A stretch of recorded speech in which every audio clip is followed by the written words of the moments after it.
ഉപയോക്താക്കളുടെ നീണ്ട കാത്തിരിപ്പുകൾക്കൊടുവിൽ EPFO 3.0 എത്തുന്നു. പെൻഷൻ അടക്കം 5 കാര്യങ്ങളിലാണ് പുതിയ മാറ്റങ്ങൾ ഇത് കൊണ്ടുവരുന്നത്. അങ്ങനെ ഉപയോക്താക്കളുടെ നീണ്ട കാത്തിരിപ്പുകൾക്കൊടുവിൽ EPFO 3.0 എത്തുകയാണ്. എംപ്ലോയീസ് പ്രൊവിഡന്റ് ഫണ്ട് ഓർഗനൈസേഷൻ വരിക്കാരായ ജീവനക്കാർക്കായി അവതരിപ്പിച്ചിരിക്കുന്ന മാറ്റങ്ങൾ അമ്പരപ്പിക്കുന്നതാണ്. തൊഴിലില്ലായ്മ, പെൻഷൻ, അഡ്വാൻസ് ക്ലെയിമുകൾ തുടങ്ങി ഒട്ടനവധി മാറ്റങ്ങൾ പുതിയ പരിഷ്കരണം ഉൾക്കൊള്ളുന്നുണ്ട്. EPFO 3.0യുടെ പ്രധാന 5 അപ്ഡേറ്റുകൾ നോക്കാം. പുതിയ EPFO 3.0 പ്രകാരം തൊഴിലില്ലായ്മയുടെ സാഹചര്യത്തിൽ ഉപയോക്താവിന് EPF അക്കൗണ്ടിലെ 75% ബാലൻസ് ഉടനടി പിൻവലിക്കാം. അതേസമയം 12 മാസത്തെ തുടർച്ചയായ തൊഴിലില്ലായ്മയുടെ സാഹചര്യത്തിൽ മാത്രമേ പൂർണ്ണ പിൻവലിക്കൽ അനുവദിക്കുകയുള്ളൂ. EPFO 3.0യ്ക്ക് മുമ്പ് ഒരു മാസത്തെ തൊഴിലില്ലായ്മയ്ക്ക് ശേഷം EPF ബാലൻസിന്റെ 75% പിൻവലിക്കാമായിരുന്നു. ശേഷിക്കുന്ന 25% തുക 2 മാസത്തിനു ശേഷം പിൻവലിക്കാനും അനുവദിച്ചിരുന്നു. മുമ്പ് തൊഴിൽ നഷ്ടമായി 2 മാസത്തിനു ശേഷം പെൻഷൻ പിൻവലിക്കൽ അനുവദനീയമായിരുന്നു.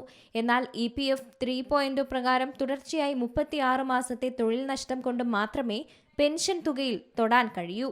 മുൻ നിയമങ്ങൾ പ്രകാരം EPF അക്കൗണ്ട് ലോഗൌട്ട് അല്ലെങ്കിൽ ക്ലോസ് ചെയ്യുമ്പോൾ ഒരു ഉപയോക്താവിന് ജീവനക്കാരന്റെ വിഹിതത്തിലേക്കോ മൊത്തം വിഹിതത്തിന്റെ 100% വരെയോ ആക്സസ് ചെയ്യാമായിരുന്നു. എന്നാൽ പുതിയ നിയമങ്ങൾ പ്രകാരം EPFO അംഗങ്ങൾക്ക് EPF കോർപ്പസിന്റെ 75% മാത്രമേ പിൻവലിക്കാൻ കഴിയൂ. ബാക്കി 25% തുക നിർബന്ധിത മിനിമം ബാലൻസായി നിലനിർത്തുകയും ചെയ്യണം.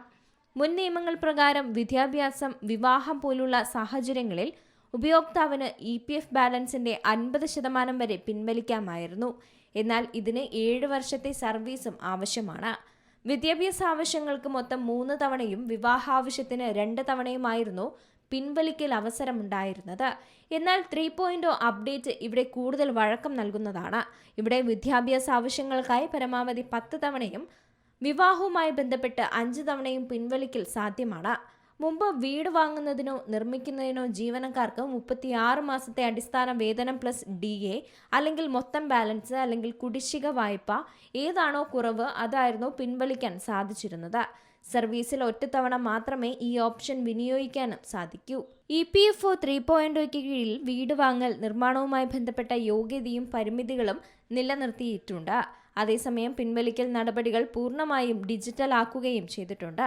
ഇത് ഉപയോക്താക്കൾക്ക് ലളിതമായ പ്രക്രിയ വാഗ്ദാനം ചെയ്യുന്നതുമാണ്. News desk Zee Malayalam news. ഏറ്റവും പുതിയ വാർത്തകളും വിശേഷങ്ങളും വിരൽ തുമ്പിലറിയാൻ സി മലയാളം ന്യൂസ് എല്ലാ ഡിജിറ്റൽ പ്ലാറ്റ്ഫോമുകളിലും ലഭ്യം.